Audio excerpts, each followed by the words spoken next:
Assalamualaikum warahmatullahi wabarakatuh.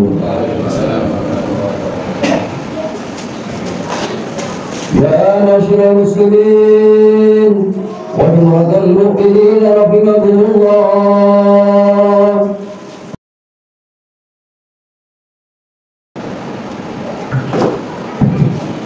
Assalamualaikum warahmatullahi wabarakatuh.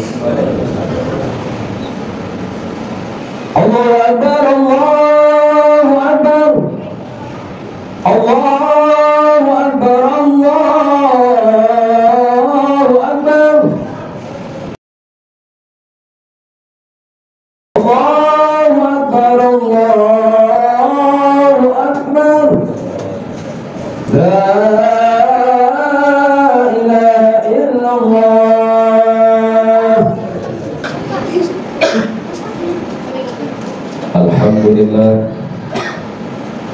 Alhamdulillah alladzi faddala bani Adam bil 'ilmi wal 'amali 'ala jami'il 'alam.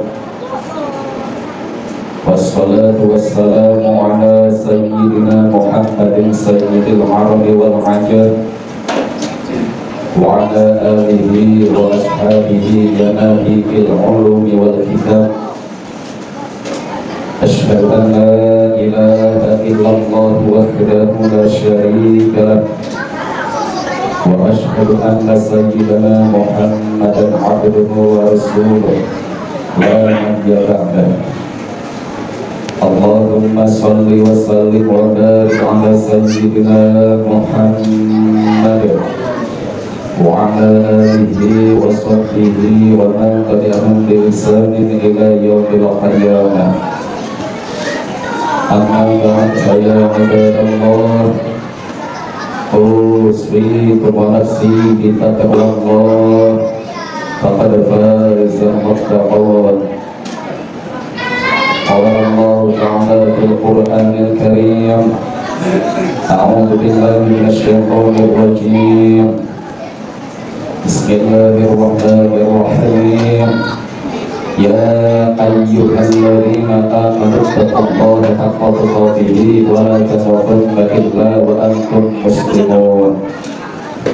Wa qala ta'ala aidan, inna lil muttaqina mafaza hadaiqa wa a'naba wa kawa'iba atraba wa ka'san dibaqa la yasma'una fiha lagwan wa la kidbaba jaza'an min rabbika ata'an hisaba.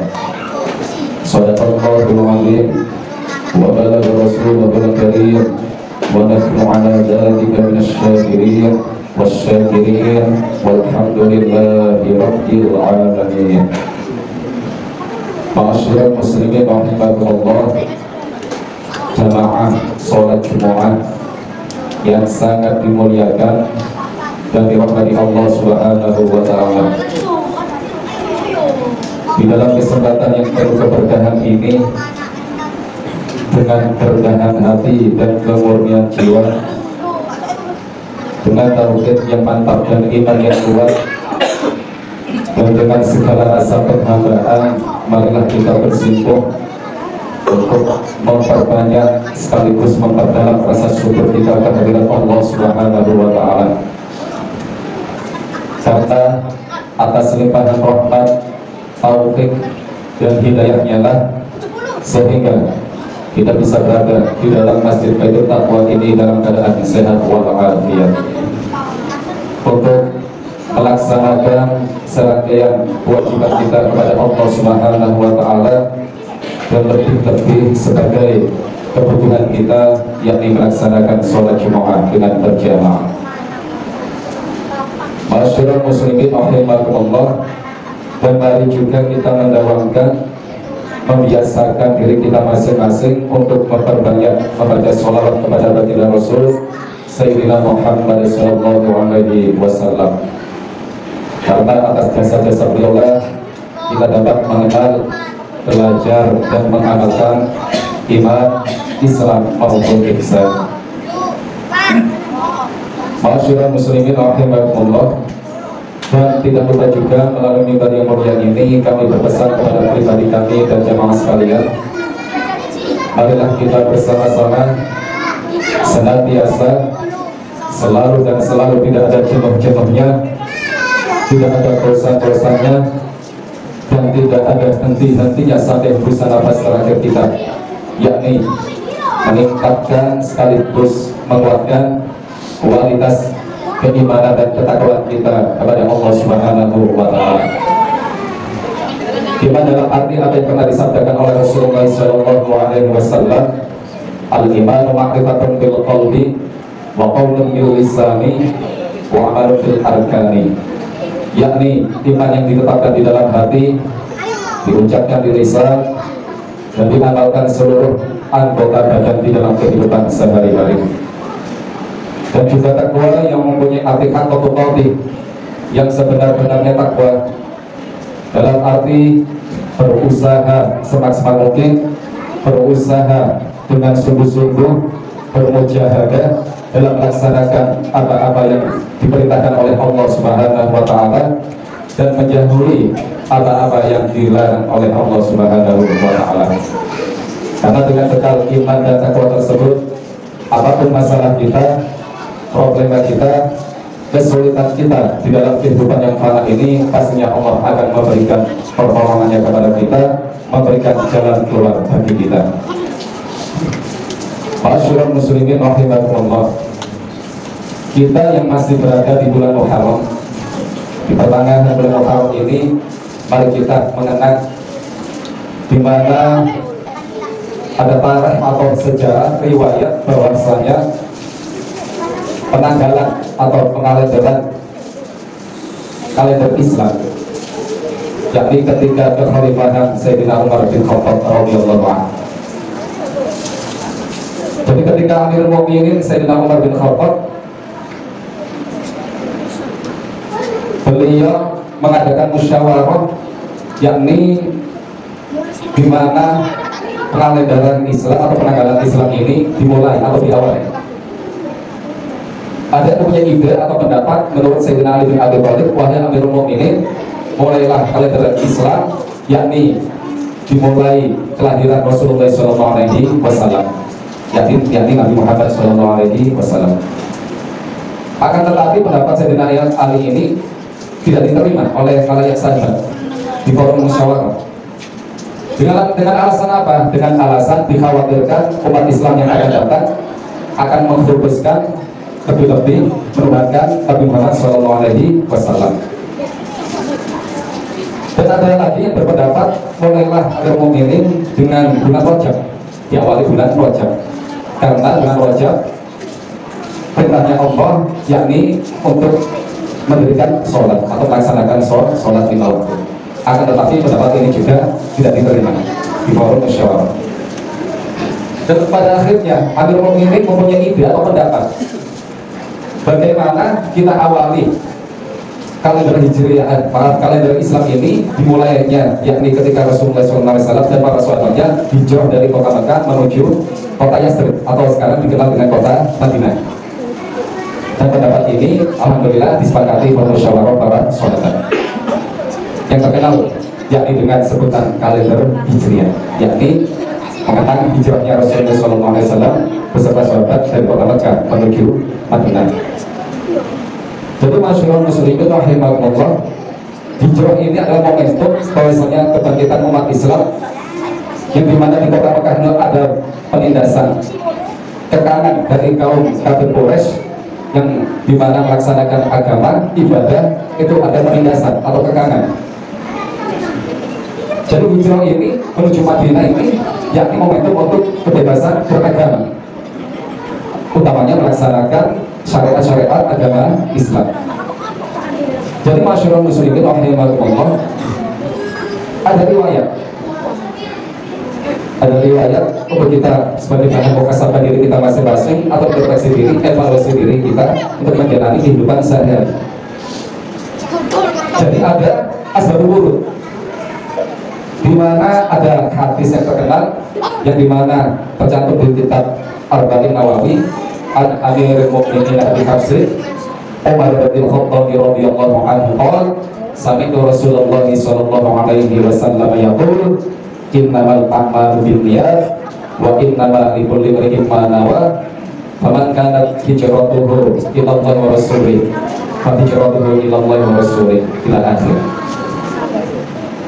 Jadi yang artinya bahwasanya Rasulullah SAW pernah bersabda, Sayyidina Umar bin Khattab pernah mendengar Rasulullah bersabda, sesungguhnya amal atau perbuatan itu terletak atau tergantung pada niatnya, dan setiap amal akan kembali pada niatnya masing-masing. Jadi masyarakat muslimin rahimahullah, kalau menurut Imam Syafi'i, hadis ini cukup untuk memenuhi sepertiga dari agama Islam, yakni bidul Islam. Oleh karena itu masyarakat muslimin rahimahullah, amat sangat penting untuk menata niat kita, menata hati kita. Barangkali dari tahun-tahun yang sebelumnya, mungkin di antara kita yakni lakukan suatu amal kebaikan ataupun ibadah tidak semata-mata karena Allah Subhanahu wa Ta'ala. Karena hadis ini asbabul wurudnya itu yakni ketika ada salah satu pemuda yang hijrah dikarenakan ingin menikahi seseorang wanita, yakni yang bernama Ummu Qaus. Dan pada akhirnya Rasulullah SAW bersabda, yang dimana kami terangkan atau kami paparkan hadis tersebut. Jadi masyarakat muslimin rahimahullah, mumpung kita diberi oleh Allah, diberi kesempatan, kehidupan, waktu yang longgar, kita pergunakan semaksimal mungkin ibadah kepada Allah Subhanahu wa Ta'ala, yakni awal darinya menata niat, yakni berusaha untuk karena mendapatkan ridho Allah Subhanahu wa Ta'ala, yakni ikhlas. Kita utamakan, kita prioritaskan bahwasanya ciri-ciri orang riya ini berlawanan. Keikhlasan dengan riya itu berlawanan, bertolak belakang. Untuk muhasabah ciri-ciri orang riya, yakni untuk evaluasi diri kita, yang pertama tanda-tanda orang riya, yakni kalau di khalayak umum, di keramaian, gemar, rajin atau melakukan amalia itu dengan sungguh-sungguh. Dia rajin beribadah, rajin melakukan kebaikan. Dan berikutnya tanda-tandanya orang riya, apabila di tempat kesunyian, kesepian, dia bermalas-malasan untuk ibadah atau melakukan kebaikan. Dan yang terakhir tanda-tanda orang riya, yakni bahwasanya ketika dia dicaci maki, diejek, maka dia berhenti untuk melakukan kebaikan atau amal ibadah. Dan ini sebagai motivasi kita untuk introspeksi diri kita masing-masing. Kita tidak bisa menjustis, menghukumi si A, si B riya, ingin dihormati orang lain, bila jabatan, tidak bisa. Ini sebagai muhasabah dari diri kita masing-masing. Mudah-mudahan Allah Subhanahu wa Ta'ala memberikan diri kita kekuatan, memberikan diri kita hidayah, memberikan diri kita masing-masing petunjuk dinul Islam, Al-Quran dan sunnah-sunnah Rasulullah SAW, bisa menata hati kita masing-masing, dan pada akhirnya diri kita diselamatkan oleh Allah Subhanahu wa Ta'ala fid dini wad dunya wal akhirah. Allahumma amin. A'udzu billahi minasyaitonir rajim. Bismillahirrahmanirrahim. Wal 'asri innal insana lafi khusrin illa alladziina aamanu wa 'amilus solihati wa tawassaw bil haqqi wa tawassaw bis sabr. Barakallahu li wa lakum fil Qur'anil 'azim wa nafa'ani wa iyyakum bima fihi min al-ayati wal hadith.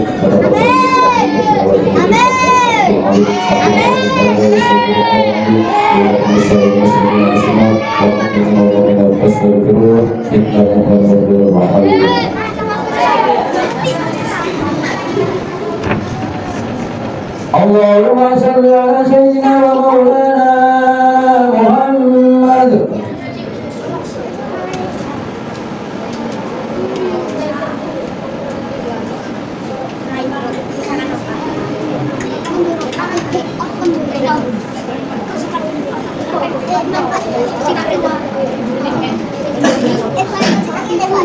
Alhamdulillah, alhamdulillahilladzi 'allama al-Qur'an, khalaqal insan, 'allamahu al-bayan.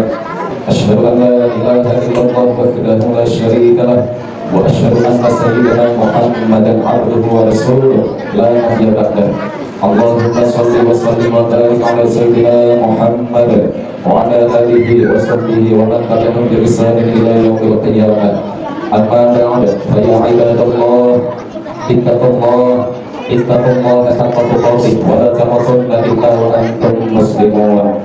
قال الله تعالى في القرآن الكريم أعوذ بالله من الشيطان الرجيم لقد جاءكم رسول من أنفسكم عزيز عليه ما عنتم حريص عليكم بالمؤمنين رؤوف رحيم. فإن تولوا فقل حسبي الله لا إله إلا هو عليه توكلت وهو رب العرش العظيم.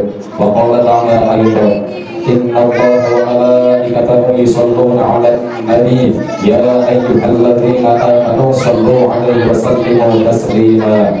صدق الله العظيم وصدق رسوله النبي الأمي الهاشمي عليه الصلاة والسلام. صلوات الله وسلامه عليه وعلى آله الطيبين الطاهرين وأزواجه أمهات المؤمنين وصحابته الغر الميامين والتابعين ومن تبعهم بإحسان إلى يوم الدين والحمد لله رب العالمين. اللهم اغفر للمسلمين والمسلمات والمؤمنين والمؤمنات الأحياء منهم والأموات. اللهم اغفر لأمة سيدنا محمد. اللهم ارحم أمة سيدنا محمد. اللهم استر أمة سيدنا محمد. اللهم اجبر أمة سيدنا محمد. اللهم اصلح أمة سيدنا محمد.